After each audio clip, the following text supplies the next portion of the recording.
So there aren't going to be witnesses after all in Donald Trump's Senate impeachment trial. It's just not happening because the House Democratic impeachment managers, they backed down.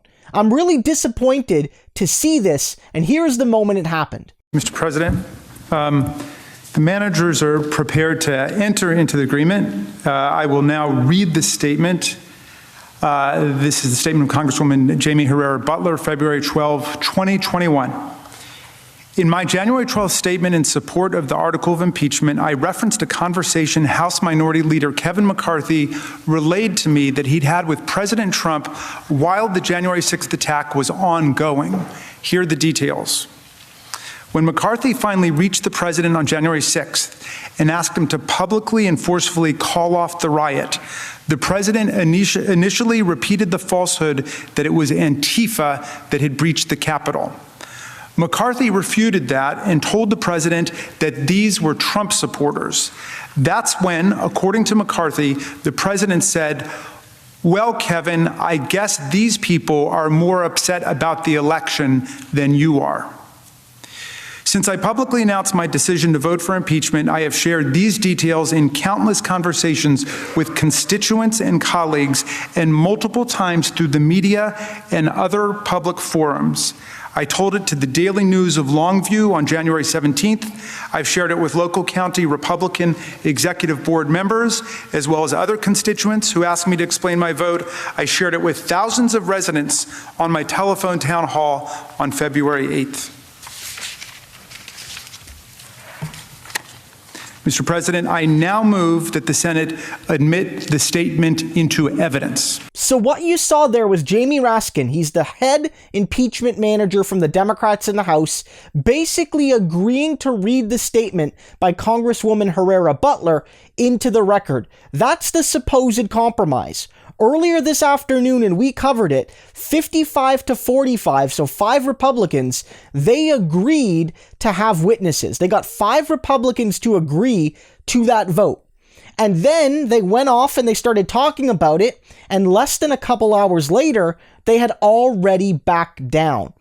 This is inexcusable. There is no excuse for it. I've heard arguments that it's like, oh, they just wanted to get Herrera Beutler's statement written in to the record officially. That's all they needed. But we already knew that. We already knew about that particular record. You had a vote on calling witnesses, and the Republicans were blindsided by it, and they weren't expecting it, and they didn't want to call witnesses because every piece of evidence you hear, it further condemns Donald Trump, and likely, because we're going to hear more from more sources, condemns other people in the Republican sphere, in the Republican solar system. It's not just the orange Cheeto sun in the middle, it's all the Republican planets orbiting him. And so you could get more people taken out by a longer trial. What did they know? When did they know it? How did they help Trump? All these sorts of things, which would be very, very advantageous because Trump has been defeated, but like other people still remain. And you gave it up. You gave it up. Like, here's a good tweet from a New York Times writer, a New York Times journalist here, about why this is bad optically. It says here, and I think this is true in a narrow sense, but in a broader sense, there is obviously a great risk to a political party if and when a large part of its base concludes that the mainstream leaders are too feckless to fight and to win. And that's what the Democrats are signaling right now to their base. They're saying to them, we won this vote. We made this big movement in the last 12 hours to get witnesses, and we got 5 Republicans on board, and we had the place ready to call witnesses, potentially even Donald Trump. And then 2 hours later, we've given up, and we're going to settle for a few paragraphs being read into the record where we already know that information. That information is already out there. We need witnesses to say things that haven't been said yet, that might only come out under questioning. And they gave it all up. They gave it all up. People are right to note that this looks awful. It 100% does. And I know one of the arguments is going to be, you can't convict anyway. No matter how bad it gets, you're not going to get 17 Republicans. Today, for witnesses, you only got 5. So let's say, best case, you get a couple more with some really damning witnesses, you get to 7. That still leaves you like 10 votes short. So the argument is, you can't convict, so we might as well move on with the trial. But we've known that since the beginning. We've known since the beginning that a conviction was essentially impossible. And so the trial was always about optics. And this was an optics goldmine to call Trump and his cronies, haul them into the Senate, put them under questioning, and really put their nose to the grindstone and get more dirt on Trump and the Republican Party.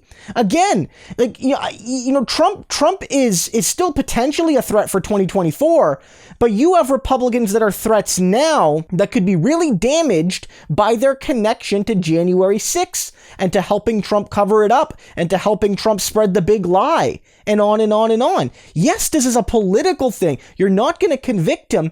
So therefore, you really have to lean into what information can you get out into the media, into the eyeballs and into the ear holes of regular people. And you gave that opportunity up. You really did. Look, the Democrats have done a great job here. They really have. Like, from a technical perspective, the first few days, they did an amazing job making their case. And the Trump lawyers are awful. And so that's another advantage. It's not like Trump has a crack team of lawyers that are ready to tear apart your witnesses. They have awful, unprepared, unhinged lawyers that are just screaming on the floor about Philadelphia and just like saying, like, why are you laughing at me? And these sorts of things, admitting that the opponents have done a better job than them. And you have this great team. Lean into that. Lean into Raskin and Plaskin and all these great, lawyers and prosecutors tearing into Republicans. It's awful. Absolutely, it's awful. I almost feel like walking off the camera, just like, I'm just going to walk off my own screen here because it's that ridiculous. They blew it here. And I see a lot of people, like, I'm a Bernie guy. I see a lot of corporate Democrats on Twitter right now who normally stand by the Democrats no matter what, losing their minds right now. That's when you know you blew it. The MSNBC crowd is like, the Democrats made a mistake. That's how bad it is.